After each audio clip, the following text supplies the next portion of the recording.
السلام علیکم ناظرین، میں ہوں ڈاکٹر میاں منور۔ پروگرام زندگی ابھی باقی ہے۔ آج کا ہمارا بڑا خوبصورت پروگرام بریسٹ کینسر۔ ناظرین، آج ہم بتائیں گے کہ بریسٹ کینسر کیوں ہوتا ہے، اس کی کیا علامات ہیں، اس سے کیسے بچا جا سکتا ہے اور اس سے خوفزدہ ہونا ہے یا نہیں ہونا، اور اس کا علاج کیا ہے۔ چھاتی کا کینسر نام ہی خوفزدہ کر دیتا ہے، مگر اصل میں یہ ہے کیا، آپ کے جسم میں کیا تبدیلی رونما ہوتی ہے اور اس مرض کی تشخیص اور علاج اتنا مشکل کیوں ہے۔ میموگرافی کے نتائج کے مطابق تقریباً 80% کیسز میں کینسر تشخیص نہیں ہوتا۔ وہ عام طور پر سسٹ ہوتی ہے جس کا کینسر سے کوئی واسطہ نہیں ہوتا۔ رسولی کو یعنی یہ سسٹ کو اس وقت کینسر کہا جاتا ہے جب وہ ٹیشوز اور اپنے نزدیکی خلیوں پر اثر انداز ہونے کی قدرت رکھتا ہو۔ جب چھاتی کا کینسر پھیلنا شروع ہوتا ہے تو شروع میں یہ بغل کے قریب لمف نوڈز کے غدود میں نمودار ہوتا ہے۔ چھاتی کا کینسر خطرات کیا ہے، یعنی چھاتی کے کینسر کے ہمیں کیسا اندازہ ہوگا کہ یہ ہماری طرف بڑھ رہا ہے اور ہم اس سے کیسے محفوظ رہ سکتے ہیں۔ کوئی نہیں جانتا کہ کچھ خواتین اور چند ایک مردوں کو چھاتی کا کینسر کیوں ہو جاتا ہے جبکہ باقی لوگوں کو کیوں نہیں ہوتا۔ ہمیں یہ معلوم ہونا چاہیے کہ چھاتی کا کینسر باعث شرمندگی نہیں، آپ نے کچھ ایسا نہیں کیا جس کی سزا اس مہلک بیماری کی صورت میں ملے۔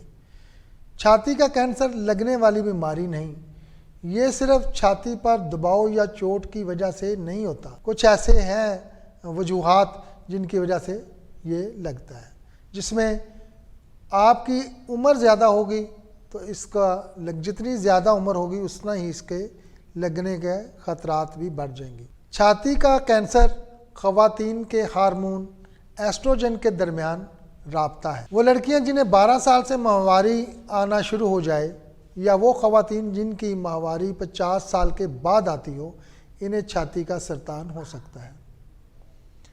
وزن میں اضافہ بھی چیسٹ کینسر کا سبب بن سکتا ہے۔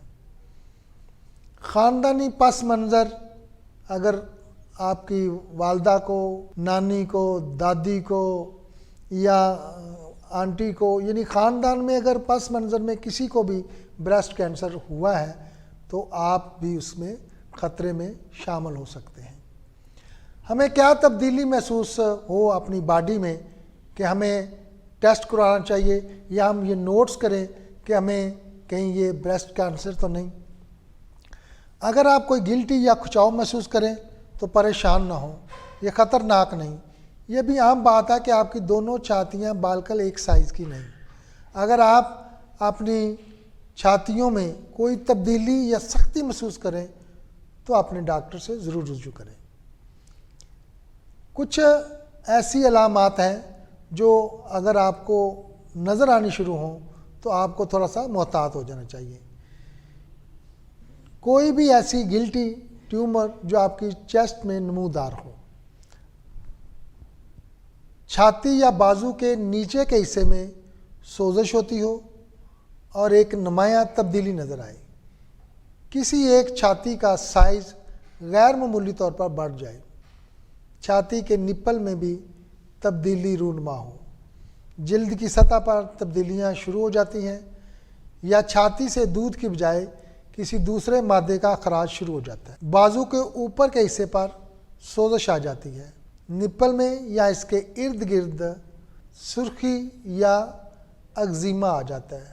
ناظرین، ہم اگر چاہیں کہ ہم اپنے آپ کو بجائے ڈاکٹر کے پاس لے جانے کے ہم خود اپنا سیلف ایگزام کریں تو اس کا بڑا ایک سمپل سا طریقہ ہے کہ آپ اپنے کمرے میں جس میں روشنی کی مقدار زیادہ ہو وہاں کھڑے ہو کر، یہ ایک طریقہ کار ہے جس کے مطابق اگر آپ اپنے آپ کو چیک کرنا چاہیں تو آپ سیلف ایگزامینیشن اپنا کر سکتی ہیں۔ نہاتے وقت سیدھی انگلیوں کو آہستہ آہستہ دونوں چھاتیوں کے ہر حصے پر پھیریں۔ دائیں جانب کی چھاتی کا معائنہ کرنے کے لیے بائیں ہاتھ کا استعمال کریں اور بائیں چھاتی کا معائنہ کرنے کے لیے دائیں ہاتھ کا استعمال۔ غور سے دیکھیں کہ کوئی ابار یا سخت سطح یا گلٹی وغیرہ تو نہیں ہے۔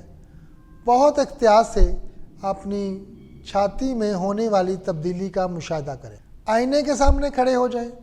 آئینے کے سامنے کھڑے ہو کر دونوں بازو کو اوپر کی جانب اٹھائیں اور غور سے چھاتی کا مشاہدہ کریں۔ غور سے دیکھیں کہ چھاتی کے سائز، رنگت یا ساخت میں کوئی تبدیلی تو رونما نہیں ہوئی۔